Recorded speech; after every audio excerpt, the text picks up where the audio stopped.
So I want to circle back, since this is about risk. I want to circle back to the safety stuff because I'm intrigued. We get medical training, in case something goes wrong. I assume that you have medical people on set. So have you ever had any accidents or injuries, either in stunts that you've done or coordinated?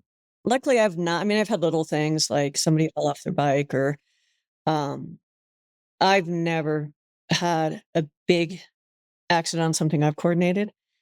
And luckily, I'm trying to think. I've heard them happen. I've seen video of them happen. But I mean, when we do stunts, and let's just take a car turnover because we can relate to that, or a big explosion. There is always an ambulance standing by and a team standing by. But on set, we have medics that's their job. So we have our set medics. And then when we do bigger stunts, we fill it in, and we also let people know, like, we're supposed to, like, the nearest hospital or whatever. So if something happens, but there's usually an ambulance standing by for the bigger Yeah, that makes stunts. sense. Yeah. So let's shift gears just for a second. There's nothing as cool as a really well executed stunt in an action movie. I mean, we all know that. But increasingly, people are starting to use computer generated imagery and visual effects, that sort of thing. Are fewer stunts being done practically because of that, or is there just no substitute for the real thing? I mean, the things that are being CGI'd are things that you couldn't do anyway in a stunt, and the things that are stuntable are still being done as stunts. I think in my career, what I'm seeing more of is different types of stunts, meaning more rigging, more flying, more when we're in the green screen, they're done just differently. They're not on a practical or location. I think the CGI has always enhanced it so that we could use the same 3 blocks, like in G.I. Joe, that we were shooting in Prague and they were showing it for Paris.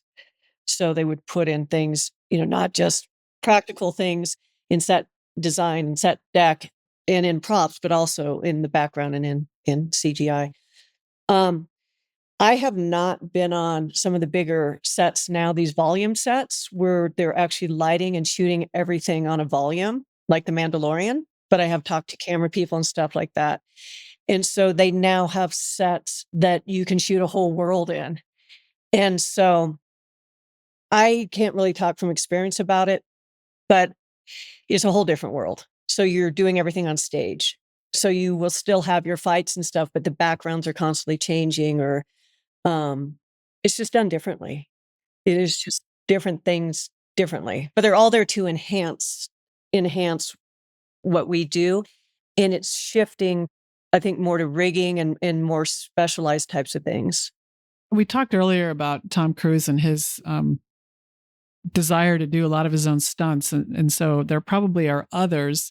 So is that impressive for the stunt community that they're willing to do their own stunts, or does that actually get in the way? And how has that changed with some of the CGI stuff where the stunts might be just, I don't know, it's just, but in a rigging and you're floating around in a green screen? What's that dynamic? I haven't worked with Tom, but you hear, I think anytime an actor wants to do their stuff, that's up to them. I think for the stunt world, we just want to make sure that they are safetied and protected as much as possible, and anything that we can do to support the vision of the actor and the director, we're there to do.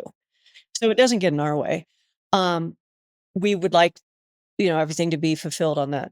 We're hired to make sure that the vision of the director, and in that case, if Tom is what they're dreaming and hoping for. So it's more about safety and stuff. And the shots, I would imagine that when you don't see his face, Tom doesn't need to be out there. It's more of a risk for production, because if something happens to him, then they get shut down, and right. So it's more of an overall budget concern. And I've never worked with Tom. I hear he's quite amazing and he does amazing jobs and he's got really good body control, but it's still a risk.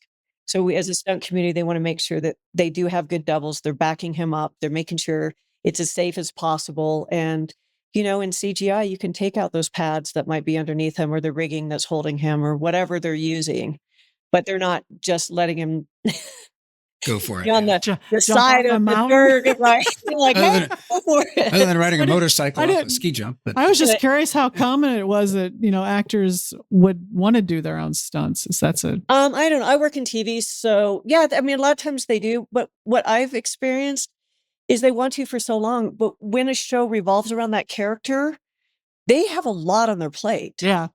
And so when you can free them up or they think, you know, I want to do it, and then they've done it once or twice, they're like, bring in the double because it takes a toll. It takes a toll because not only they have to do their lines and be that character, but now they have to worry about the action of it and getting hurt. And so, yes, we're always there to protect them. We're always there to back them up. We're always there to fill in to make sure that that production, the story, and, you know, the movie or the show is made in the safest possible way with giving as much freedom to the, you know, to the character that they want. But in my experience, I find they will do it, you know, the ones who really want to do it. And then after a while, they just, you can't. You have so much going on that you're like, bring my double.